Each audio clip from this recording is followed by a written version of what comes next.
At the Multi-Gen Mindset Institute, we study the structures beneath human behavior, the patterns behind success, and the laws that govern personal transformation. Welcome to the Institute.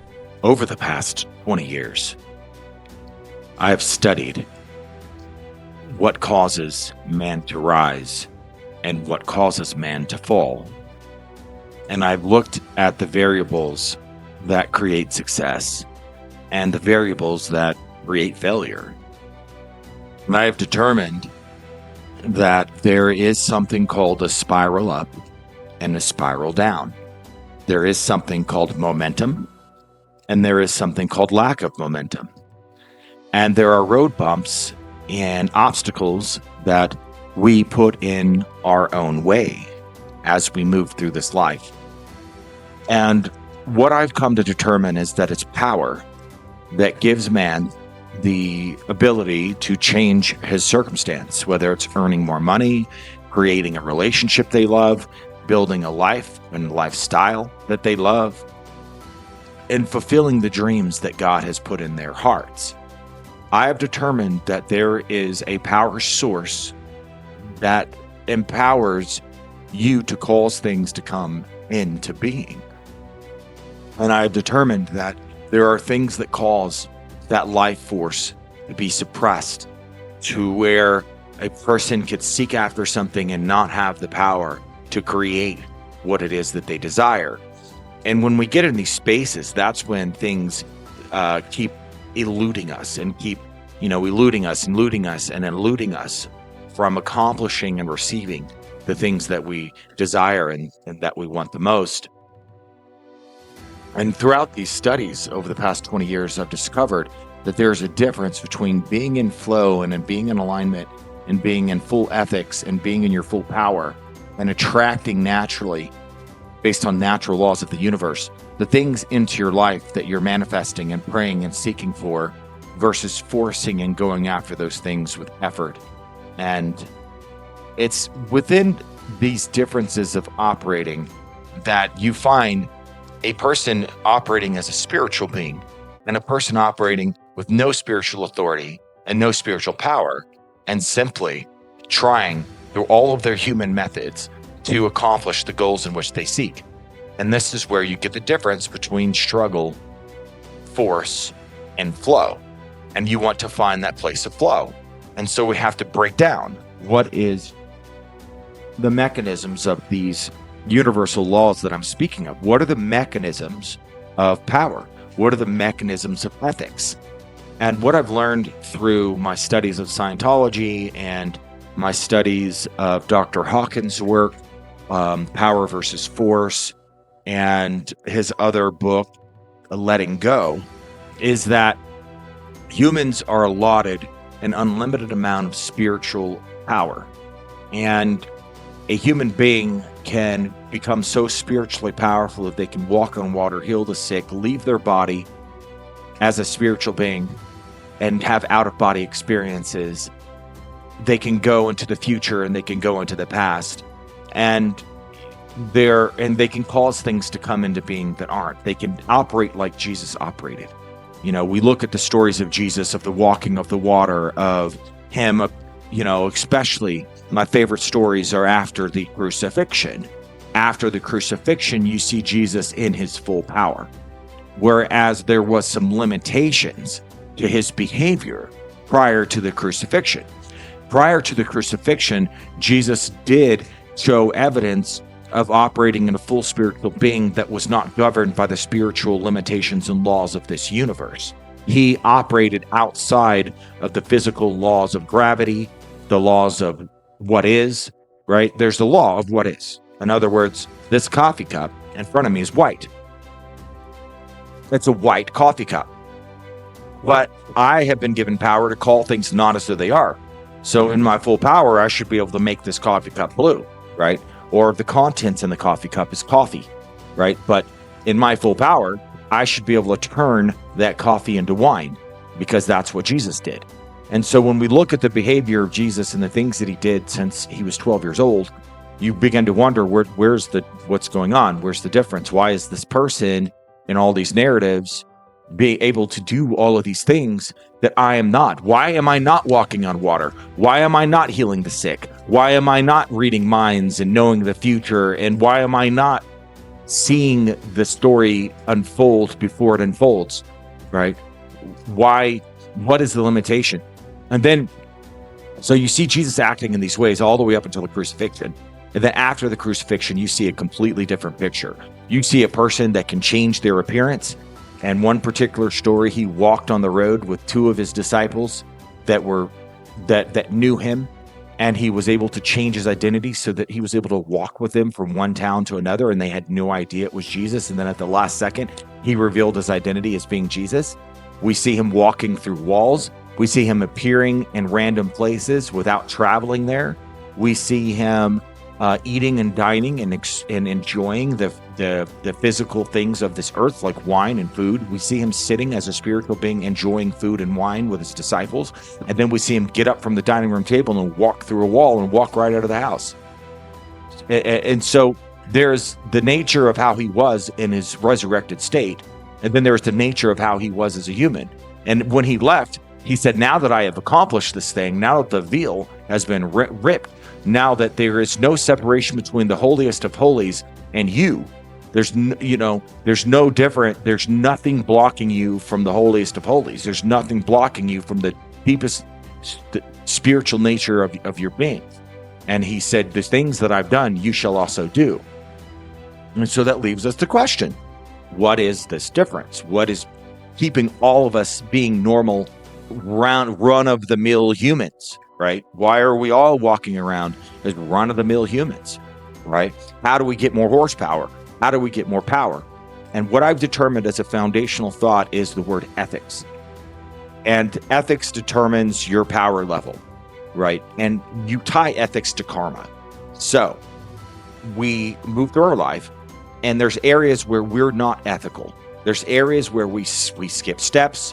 There's areas where we cut corners. There's areas where we don't tell the truth. There's areas where we don't show up fully.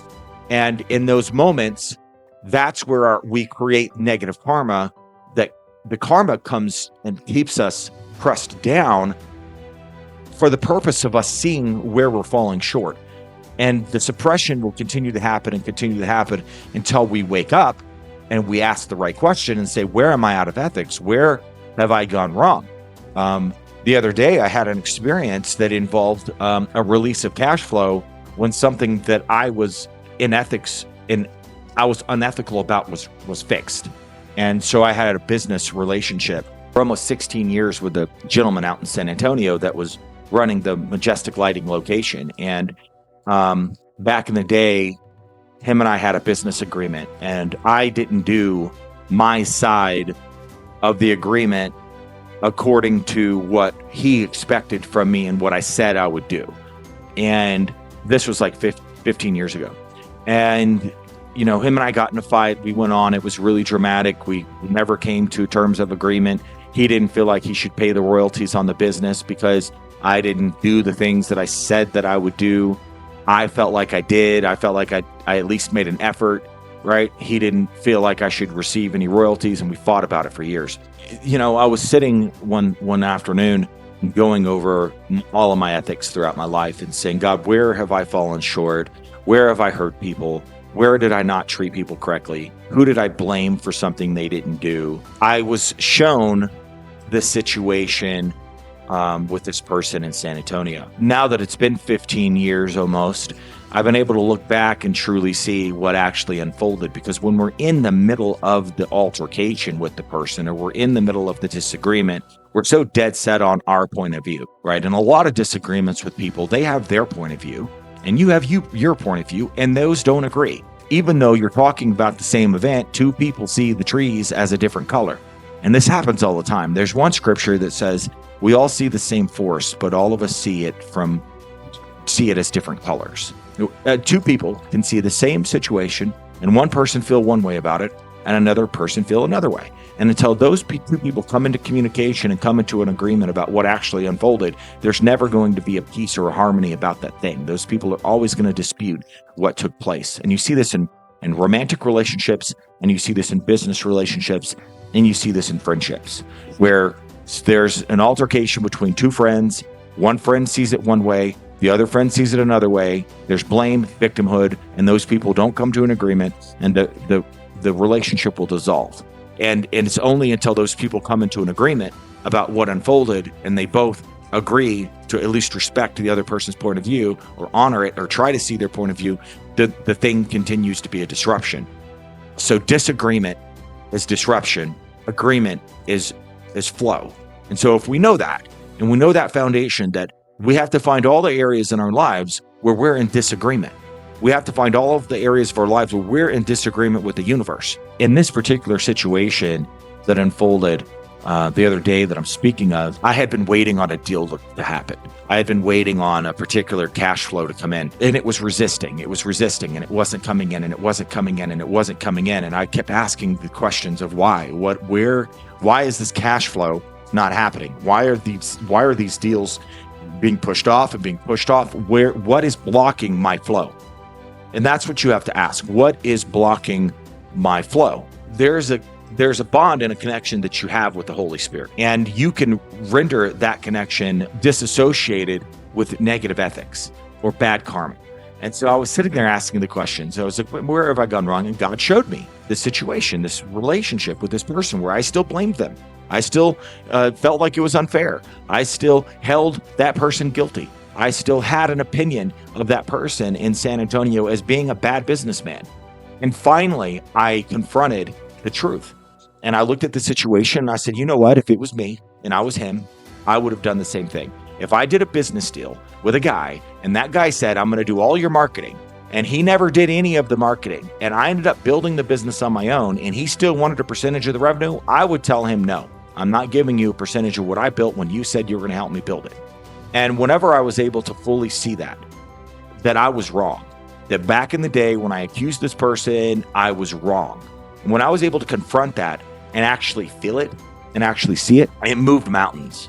So it wasn't my faith forcing, it wasn't my pushing, it wasn't my grinding, it wasn't my hustle, it wasn't my anointing, it wasn't me that caused the mountain to move. It was altering and changing the ground in which I stood on internally by taking responsibility for where I had been out of ethics. Next thing I know, literally within hours, a new lead came in from San Antonio, and I hadn't talked to this person in years.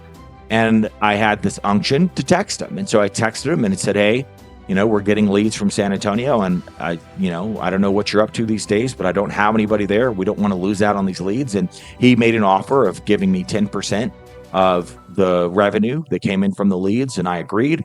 And I sent him the lead, and then I apologized to him, and I took responsibility. And I said to him, back in the day when we did our business deal and I accused you of running off with the business, I was wrong. And I should not have tried to force you to pay me on deals that you generated with your own efforts if I wasn't also upholding my part of the bargain and getting you leads as I promised. And that person texted me back and expressed that it was a big relief that I was able to express that and grant that person's beingness, right? So when you get in a relationship with somebody and something unfolds and you guys see the thing differently, you often will deny their beingness by denying their truth and denying their reality. And that's what argument is about. And when you're arguing with somebody, you're arguing your points of view. One person has their point of view and you have yours, and your point of view is different than theirs, and you guys can't see eye to eye, and you end up invalidating that person's beingness. And this is a Scientology principle of beingness, of granting somebody's beingness. That the worst thing that you can do is invalidate somebody's beingness. That's when that could be somebody telling you one of their visions. I have a vision to publish 15 books and become a great, an author, and you invalidate them and you say, you're never going to do that. You're not a good enough writer. You're not talented enough. What makes you think you can do all these things, right? So when you talk to somebody like that, you're invalidating their beingness. They are trying to be something, and you're invalidating that, right? And we do this all the time to the people that we love sometimes, when we cut them short and invalidate their feelings, invalidate their emotions, invalidate their perspectives. And then that person sitting in front of you completely deflated because you just invalidated their whole point of view. And when we get into relationships, sometimes somebody, when we're doing this to people, they'll say, I feel unheard. I feel unseen. And they are. They're unheard and they're unseen because they're expressing their point of view to you and you're invalidating it and not granting their beingness in it. And one of the greatest gifts that you can give to somebody is just simply granting their beingness. When somebody expresses a vision of their dream, of their future, you look at them and you say, I validate that. I believe in that for you. And I know you can accomplish that. I've got your back. I'm your friend. I believe in you. Right? So you're validating their beingness. And when we argue with people and we get into disagreements, a lot of the pain happens when we get invalidated. Somebody says, hey, what you're saying isn't valid. It's invalid, right? And that's the most angriest thing that you can respond to is when you're telling somebody your point of view about something and they disagree and then immediately invalidate everything that you said. You're like, well, I feel unseen, unheard, and unfelt. In our relationships, sometimes it's broken relationships and the karma from those relationships that continues to come up and come up and come up in our lives that suppresses us and keeps us from having the full power that we need because ethically we're wrong. It's when we sort through and take inventory of our past relationships, of the things that we can fix. There's some things that unfold in relationships that we can't go back and fix. We left the girl when we shouldn't have left the girl, right? We got the abortion when we shouldn't have got the abortion, right? We got the divorce when we feel like we shouldn't have got the divorce, right? We cheated on the person. You screwed the person over in the business deal. You weren't honest. Sometimes there's relationships that we can't literally go back and make the person whole. If we took money from somebody that we shouldn't have taken, yes, we can make them whole. We could, and I told this story in another interview, in another podcast, where there was a contractor that was working for Majestic Lighting Design, and we caught him stealing. We caught him not being ethical. We caught him cutting jobs out from underneath us. We caught him doing extremely unethical things. And my methodology at the time to retaliate against this person was to get them to do a big installation and then not pay him on the deal and fire him. That was, at that time, that was my ethics. I said, this person has been screwing us over for a year. I'm tired of it. He's got to go. How do we recoup what we've lost? Well, he's got this installation that he's doing and we owe him $2,400. We're going to let him do the job, and then I'm just going to screw him out of the $2,400 and tell him to go fuck himself, that he's been screwing my company over for a year. He doesn't deserve to get paid. And that's what we did. He finished the installation. When he went to send us the invoice for us to pay him, I told him no. And I sent him a cease and desist, and I said, we've caught you stealing in all these areas, and I put the evidence of it. The guy even robbed one of our clients' houses. She even called the police. He was over there doing an installation, and one of his crew members robbed her house, literally out of the backyard. There were some products, I don't remember what it was, but he had a worker that showed up and then came back later and robbed the lady. Bad stuff, dude. Like really bad stuff this guy was doing. We caught him. My retaliation and my vengeance was, I'm going to screw you out of the next deal. You screwed us for a year, I'm going to screw you, right? Because that's the mentality that we get in our lower vibrations. And so he did the deal. He did the installation. I refused to pay him. We fought about it for a month and he disappeared.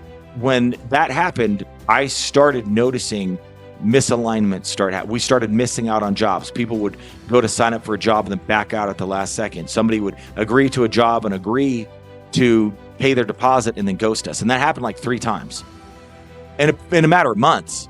And I kept noticing all these things unfolding that normally didn't happen. Bad things. And where we would lose money. In other words, we kept getting lied to. 3 particular deals in a row, a $4,700 deal, a $6,000 deal, and a $10,000 deal were sold. The person agreed to pay their deposit, and next thing you know, they're backing out, they're ghosting us, and they're lying to us. In other words, I was receiving the fruit of the seeds that I sown. I told this guy that if he did X, Y, and Z, we would pay him, and we didn't pay him. And so as a result of that, the fruit of my seeds, the fruit of my actions, since you reap what you sow, was that I was going to experience the same amount of pain in the same way. And so job after job after job, we'd sell it. The person would agree to pay. They'd sign their contract. And the next thing you know, they ghost us and they lie to us and they don't make their deposit and we lose the job. Well, after this kept happening, I began to get on my knees and say, God, what is happening? Where am I at ethics? And one day, God showed me. He goes, well, you are the fruit of what you are. You will receive the fruit of what you are.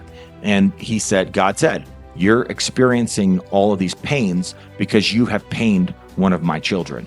And you will receive, until you make it right, the same pain over and over and over again that person received. So I'm telling you the truth. This really happened. So one morning I woke up at like 6 a.m. I texted the contractor and I apologized for what I did.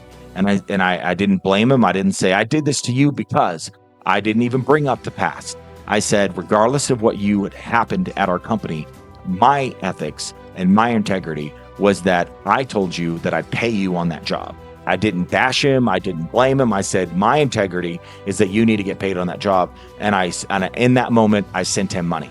Within 30 minutes of sending him that money, a client texted in that we had been waiting on and agreed and paid his deposit, literally on the spot. And next thing you know, we closed another job and another job and another job, 3 in a row. And nobody ghosted us, nobody ran, nobody lied to us. I noticed instantly pressure of the universe lift off of me. This dark cloud, I noticed the cloud of bad ethics lifting off of me when I did the right thing. We get into relationships, and because we don't handle them correctly, we disempower ourselves from having the power to change our circumstance. And then that's when we go in circles and we beat our head against the wall. Well, what's going on? Why is the future not working? Why are things not unfolding? And we can trace it back to somewhere down the line where we were unethical and we haven't made the thing right. And when we go to make it right, the universe lifts off of us and opens up doors and stops the negativity from coming into our experience. So if you are in a situation where you're noticing patterns of negativity repeat, you might want to take a look at the nature of that negativity that keeps repeating, and then trace back in your own life where you have done that to somebody else. And since you haven't taken responsibility, gotten into an awareness about it, repented about it, and tried to make it right with the person, it keeps continuing to persist because you haven't inwardly changed. And remember, the inward mirrors the outward. So whatever is inside of you, that blueprint, it will imprint on your life, and your life will give back to you the essence of what you are and who you're being. And when you change who you're being, the universe changes what it begins to feed back to you as a feedback loop. And we do live in a universe that is a feedback loop. We give the universe its stimulus as far as who we are, the actions we take, the decisions we make. We feed the universe, and then there's a feedback loop of the universe giving us back in like kind the seeds that we've sown. So if you are wanting to become more powerful, build your spiritual strength, first start with where you have been out of ethics and work on straightening those out. And every single situation that you straighten out from your past, you'll notice that your future gets lighter and easier and comes quicker the more that you straighten yourself out. As you move through your life, you'll notice invitations to be a better person. And that's what these situations are. Welcome to the Institute.